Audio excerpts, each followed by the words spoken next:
What's up, guys and gals? Welcome back to the Nerd Castle. Today in the world of indie games, we're checking out Root, which is a game of woodland might and right. I think this game is really good. It took me about 2 hours. This is a board game conversion, and actually I'm a big board game guy, and I've never heard of this game. I've never seen it at any of the game shops that I've frequented, but then again, I tend to find that fantasy battle type games tend to be a lot more popular. But this game is pretty good. It's pretty good. So last night I worked my way through all the tutorials. Don't listen to this right here, it's lying to you. I did it on my laptop. And so it took me about 2 hours to learn how to play the game. But this is actually a really good strategy game. Like, the developers have done a super good job at making the factions diverse. One of the things I find with strategy games is that because developers are worried there's going to end up with an imbalance or whatever, they don't go all in on the theory crafting and the creativity of the faction. They sort of streamline and they make all factions share certain aspects or attributes in order to make the balancing process better. You can tell that that didn't happen with this game. Like, they went all in. Every faction plays differently. Every faction thinks differently. Every faction has a different victory goal that they're trying to work towards. And it actually leads to a game that's pretty diverse. So anyways, this release right here on the PC, it can be played online or it can be played locally. We're going to play locally today against the AI so that I can sort of hang out and explain to you how the game works. I've played for about 2 hours. I've got a rough idea. The game does have a learning curve, so fair warning there. If you want to learn how to play this game, it took me about 2 hours to work my way through the tutorials.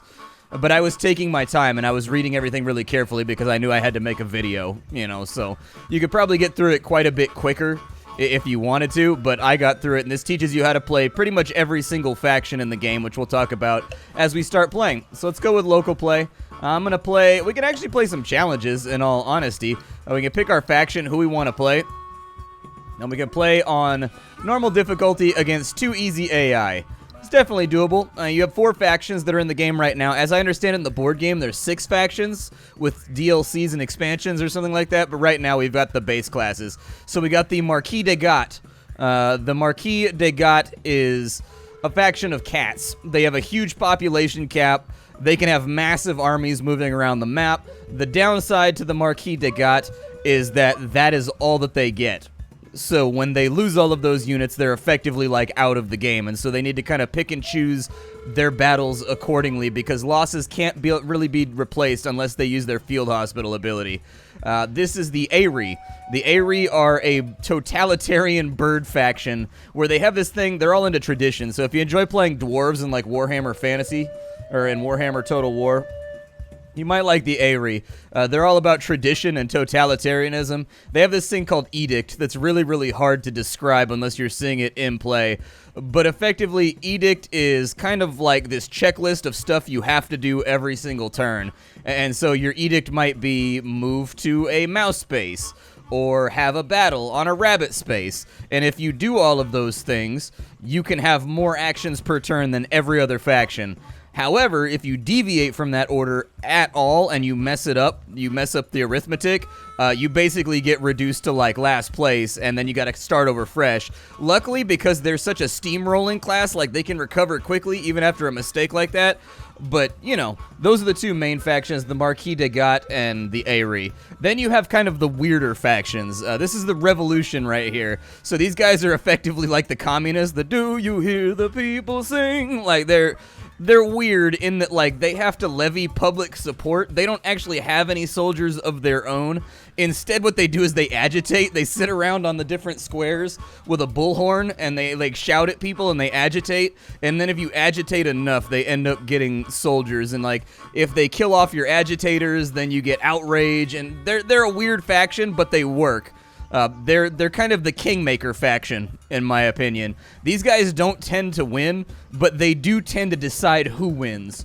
Because, like, squaring off against the Revolution basically means you're gonna lose. They get advantage in combat on both offense and defense. I mean, they're really strong in battle. Like, super strong. But that's because they have to make do with less soldiers than every other faction, so they can't really overwhelm anybody. So their soldiers have to be crazy high quality. And then there's the Vagrant. Now, the Vagrant is the most unique of all of them, because the Vagrant is just one guy who's, like, chaotic neutrally capitalizing off the chaos. So really, you've got the main factions, Marquise de Gat and Aerie, that are fighting each other. They're the ones that are actually like established governments. You've got the Revolution, which in the lore, they're just trying to like survive and overthrow everybody because they're sick of the war. And then you've got the Vagrant. The Vagrant is really an agent of chaos. He's kind of like, if you've ever played Town of Salem, he's kind of like the Jester. Like, he's chaos personified. Like, he can ally with factions, he can sabotage factions, he can light their bases on fire, and really, his goals are only his own goals.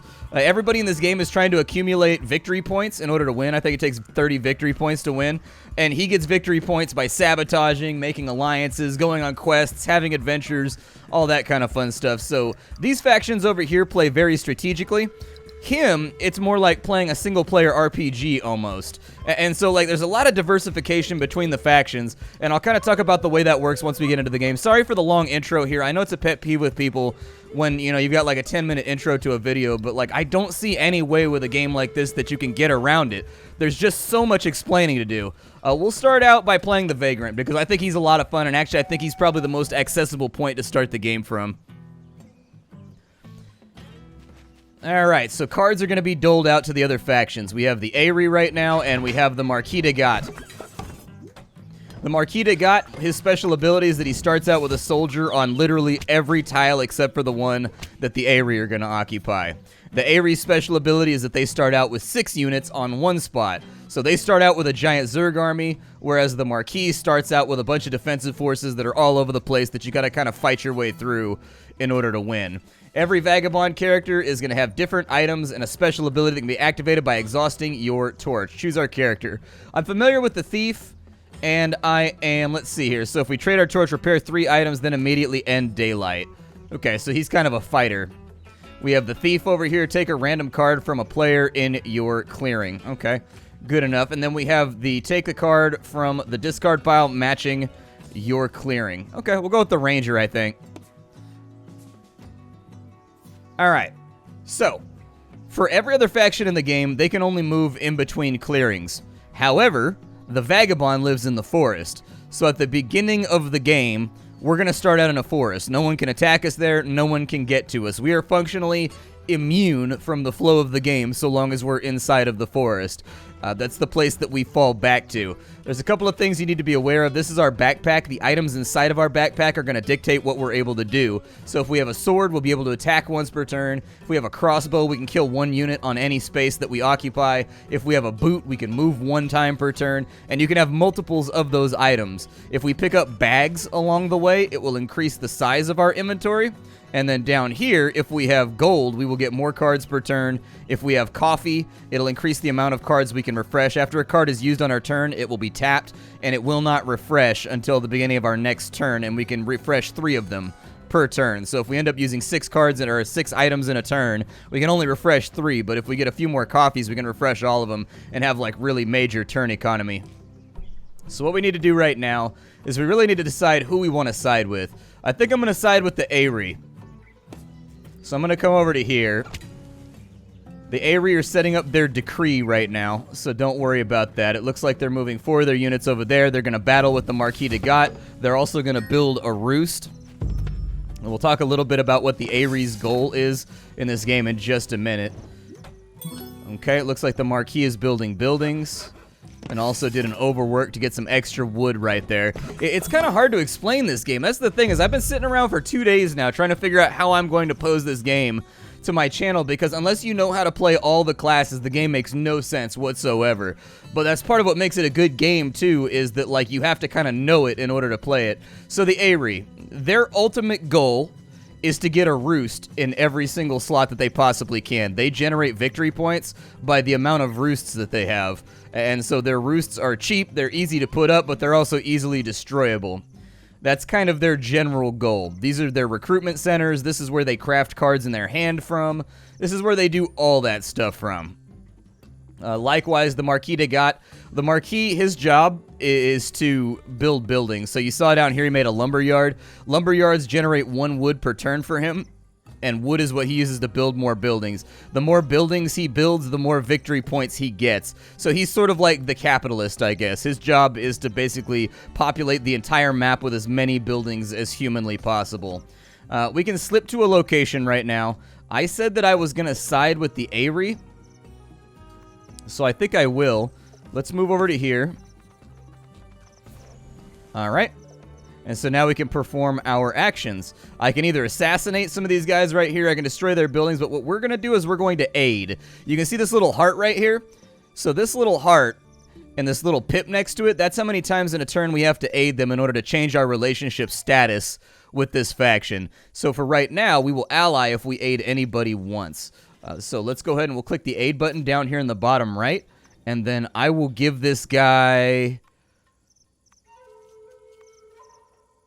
I will give him a... Oh, it has to be... Okay, so the suit of the card has to match the space that we're on. I forgot about that part. There's a lot of little intricate details to this game that I forgot about. I can only give him a card that matches the suit of the space that we're on. So every clearing has a suit. So this one is a fox clearing. This one's a mouse clearing. This one's a rabbit clearing. So on and so forth. We'll give that to him.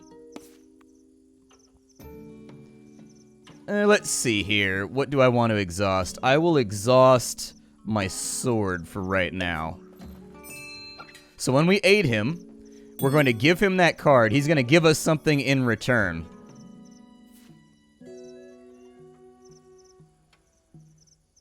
Or maybe not. Sometimes I guess you don't get anything in return. That's fine. We can move down to...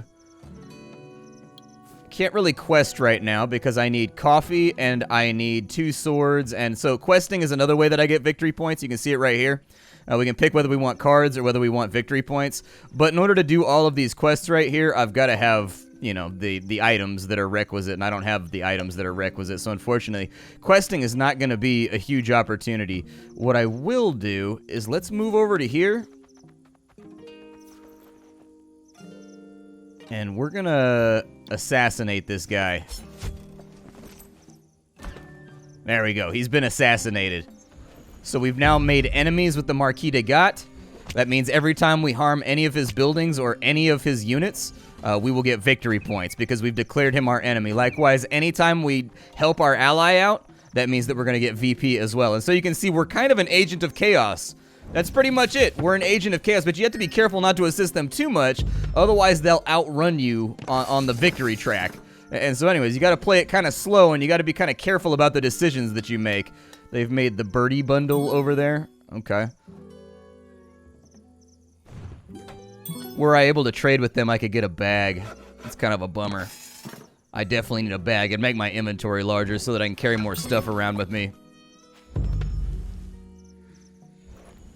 Okay, let's choose a location to slip to. There's a treasure chest right there. So I'm going to slip into this location.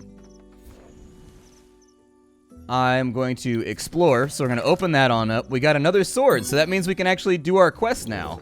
So that's really, really cool. It looks like we have to go to a mouse clearing in order to do that and trade our 2 swords, and we'll get victory points for helping the mice out. So we go right back over to there, but first, boop, let's get some victory points for killing this guy. There we go. I think I'd like to, let's go back over to here. And we're going to quest on this location. I think I'd like to have the victory point, so I'm going to take them where I can. There's a victory point for us. We didn't get a victory point for killing that guy, surprisingly enough. I thought that once we declared somebody our enemy... Oh, it's only removed in battle, so we actually have to fight them. Okay, makes sense.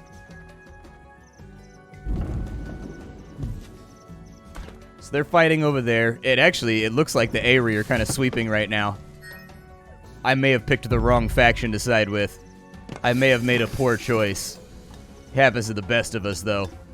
I am on top of a mouse space right now. As an attacker in battle, you cannot be affected by ambush cards. I can ambush in a rabbit clearing. I've got Smuggler's Trail. Okay. Which items would I like to refresh? I think I'd like to refresh that, and that. That looks good to me. I'm going to slip over to here, and we're going to grab this treasure chest on this side, too. Oh, it's going to take me 2 boots in order to get over there. That's kind of a bummer. Okay. Well, then. We have not picked up that many boots. Not really a whole lot I can do right there.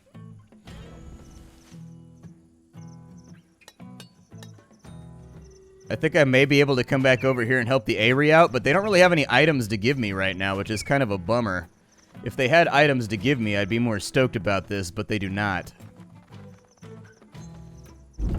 So they battled over there, and actually they lost. But they played a card in order to avoid taking the damage that they're going to take. The battles, they play out on a D3, so if you roll into a space... Let's say it's a 3v3, both sides roll a d3, and the attacker takes the higher die between the two. Unless, you know, you're the revolution, and then you always get the higher die. But anyways, the number that you have on your die is the amount of hits that you score against their army. So if it's a 3v3 and you score 2 hits, you'll kill 2 of their guys. If they score 1 hit, they'll kill 1 of yours. And then the amount of hits you can score is limited by the number of guys in your army. I'm going to slip on over to here and grab some treasure, I think. Actually, I guess I could battle over here. I guess that's an option. Yeah, sure, why not? Let's battle. We'll see how it goes. I mean, it's always kind of a high-risk proposition, but since we're the attacker, we get the higher die no matter what it is. So we got 3 right there. He rolled a 1. That means we got to damage one of our items, and we can't do anything with it until we repair it. I'm going to damage my crossbow. I scored 2 hits, so it looks like I destroyed one of his lumbers, and I destroyed his army. And so we're going to get victory points for that.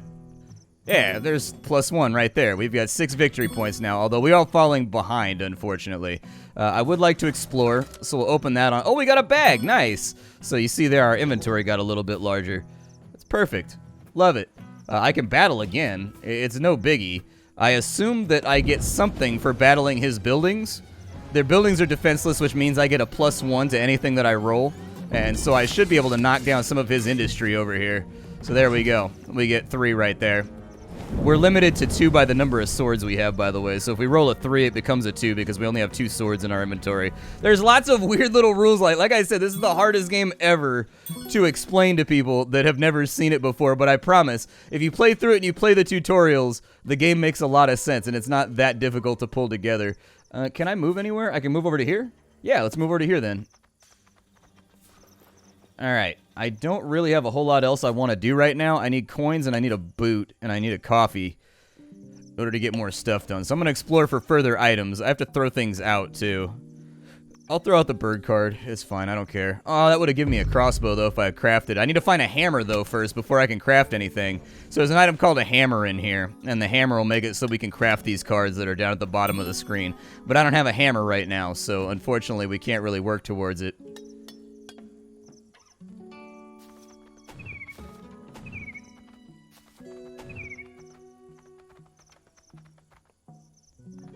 The Aerie are definitely pushing out. Eventually, they're going to mess up, though.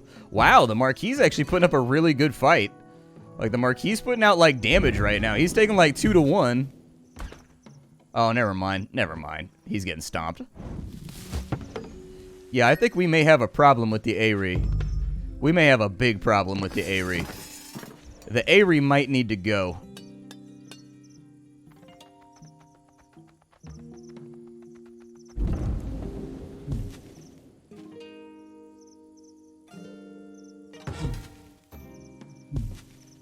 Definitely need to start. The Marquise not really putting up much of a fight right now. That's the part that kind of worries me. We may have backed the wrong horse. You really kind of want to back the underdog if you can. Let's go ahead and I will take the boot and that right there because we're going to need to explore. I actually don't want to reposition at all. I'm pretty happy with where I'm at. I want to get this treasure chest right here. Hey, we got a hammer, dude. Nice. Now we can craft items. Okay, so I need to get to a bunny clearing. If I can get to a bunny clearing, that's good for us. However, the only bunny clearing is over here. That's not good because they're going to be spawning units over here. So this becomes a problem for me. My crossbow is damaged too. I don't know what I want to do.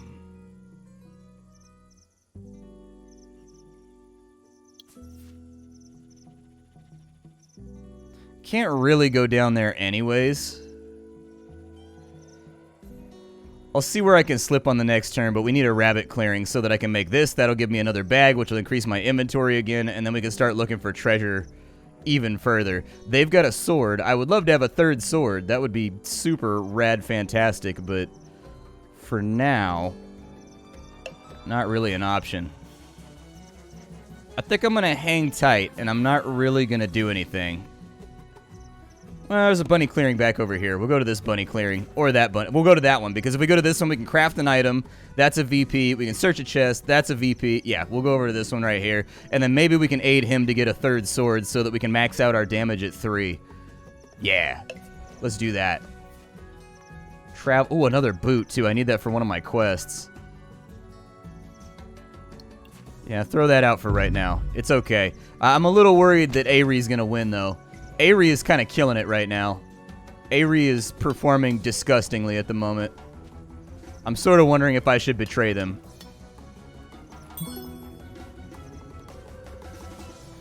I might need to. They're going to hit their unit cap really soon, though, because they've got too many recruitment buildings and not enough units.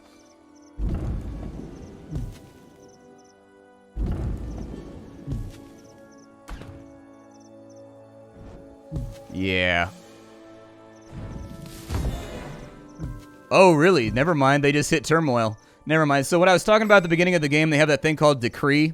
They just messed up their decree. So, like, they had an order that they had to follow, and they failed to follow it, which means that they go into chaos. Unfortunately, they are still really, really cleaning up right now.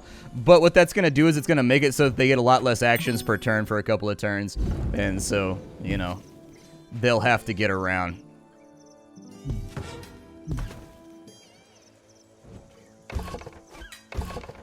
Marquise trying. Marquise trying real hard, but I think the Ari just got like a really, really strong start that caused problems. Alright, so I need to slip over to here. Oh, I should have gone to there, dude. I'm stupid. Yep. I'm a big old dummy.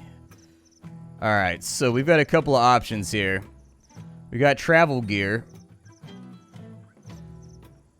Cancel that. Craft me a travel gear because, like, not having a boot has just been killing me lately. So that's our hammer utilized right there. We get 1 victory point and we get a second boot, which means I can come down to here, maybe? Oh, it's not connected. That's a bummer.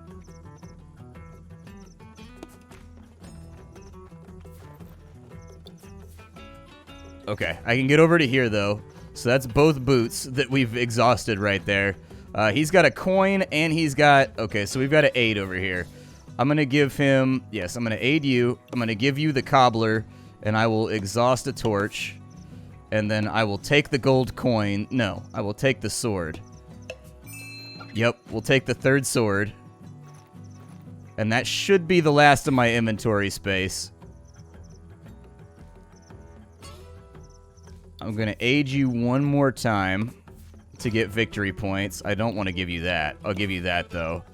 And then I'll exhaust... I don't know. That right there. I will take the coin. And the coin should just go into this slot right here. It shouldn't take up an inventory space. Nice. So we're good right there. I'm pretty sure I can betray these guys. But if we betray these guys, we're pretty much setting ourselves up to be... We're setting ourselves up to have a problem because everyone will be our enemy. I think we should probably go harangue the Marquise a little bit more and, like, mess with him. But for now, we'll relax right here. I'm on a bunny space, so I should be able to make another satchel next turn, which will be really, really good. I just need to refresh my hammer so that I can craft it. Oh, never... Yeah, it's bunny. It's bunny. We're all right.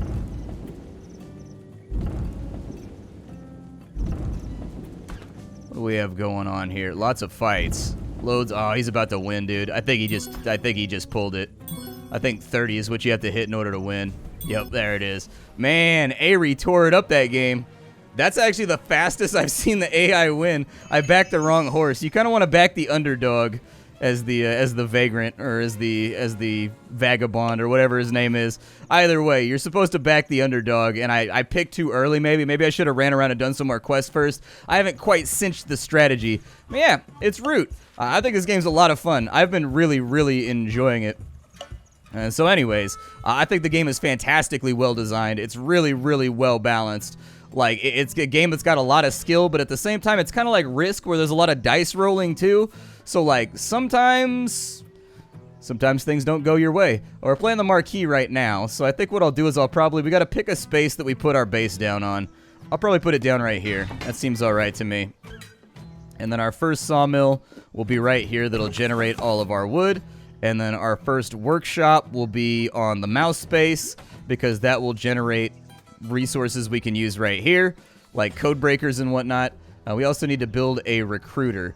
I would say let's put the recruiter somewhere with a lot of access points, like right there. That looks good to me. So there's the Aerie. They're already down.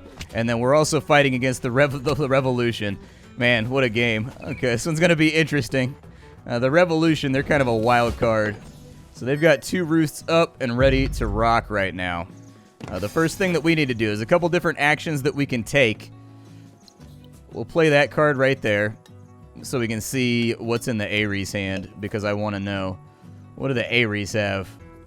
There we go. The Aerie have ambush. They have multiple ambushes. Okay. Lots and lots and lots of ambushes. That's a problem. It's a big problem. So we get 3 actions per turn as the Marquise they got. We can move units around. We can build stuff using the wood that we have on hand. We can recruit. I'm going to suggest that we build, and that we build carefully. Let's get another sawmill so that we're generating more wood so we can make more stuff, because at the end of the day, industry is how we win the game. I'm going to recruit. So we'll start pulling out a few more units. I think what I'd like to do, let's move these guys over to here. We're going to create kind of a buffer against the Aerie.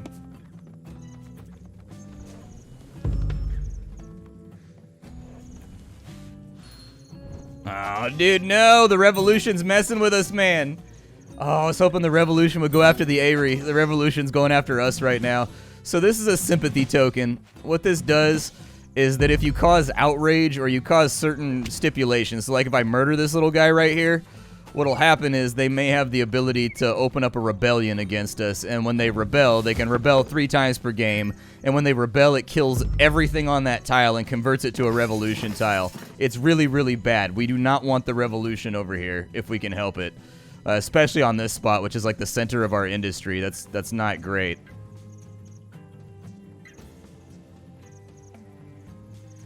Alright, so we got a couple of wood laying around. I guess I could kind of like look at somebody's hand and see what he's got.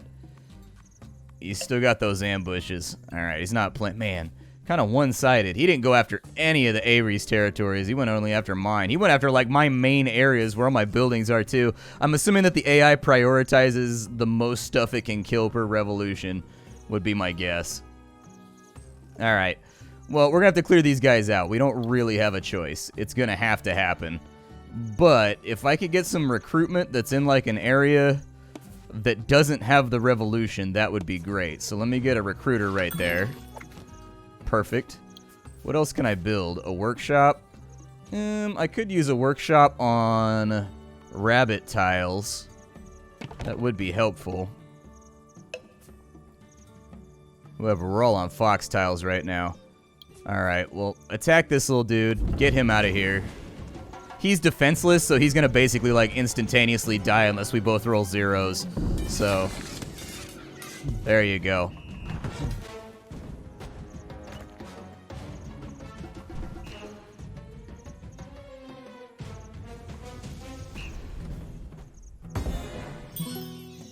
Alright, so the Woodland Alliance is outraged. That means I have to give them a card.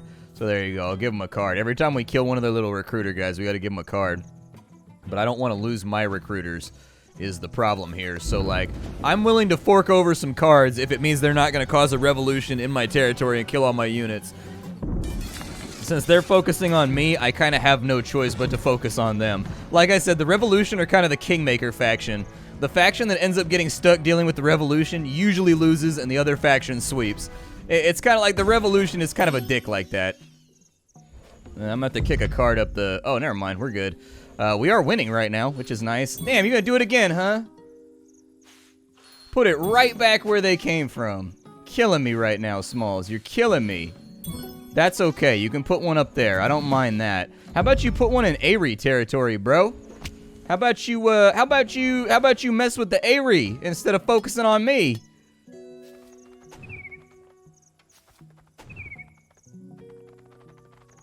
Yeah, there's quite a few Aerie around. We're gonna have to, like, deal with this.